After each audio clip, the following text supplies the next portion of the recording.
Isa ka ba sa mga solid fan ng Yamaha Aerox 155? Hindi mapagkakailang isa sa mga solid scooter ngayon sa Pinas ay ang Yamaha Aerox 155. Sa video ito, pag-uusapan natin ang bagong color variants ng Yamaha Aerox 155. Pero bago yan, kung bago ka palang bumisita sa channel na ito, baka naman pwedeng makahingi na isang subscribe dyan. Mag-comment ka na rin at i-hit ang bell icon para mas ganahan ang inyong lingkod sa paggawa ng mga motorcycle reviews.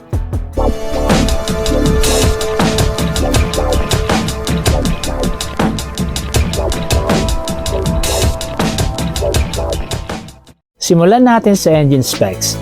Ito ay may 155cc single-cylinder, 4-stroke, 4 valves, liquid-cooled, single overhead cam engine, fuel injection at may bore na 58mm at stroke na 58.7mm.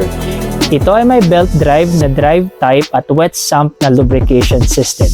Pagdating naman sa safety and security, meron itong mga high-tech features tulad ng pass switch, side reflector at engine check warning.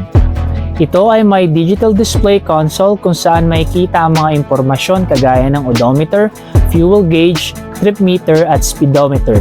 Kaya talaga namang always available ang mga information na kailangan mo for a very enjoyable ride. Pag-usapan naman natin ang engine performance. Ito ay may maximum power na 15.1 horsepower at 8,000 RPM at maximum torque na 13.8 Nm at 6,500 RPM. Para sa ganitong category ay palaban na rin ang ganitong specs. At sa parating nga na year 2024 ay posibleng ilabas ng Yamaha ang bagong color variants ng Yamaha Aerox. Yan ay ayon sa official video ng Yamaha Aerox 155 2024 version. At mapapansin ang tatlong bagong color variants at isa dyan ay ang deep purple na na-release na sa ibang bansa. Sa ngayon ay wala pang confirmation regarding sa actual date ng release ng bagong color variants ng Aerox 155.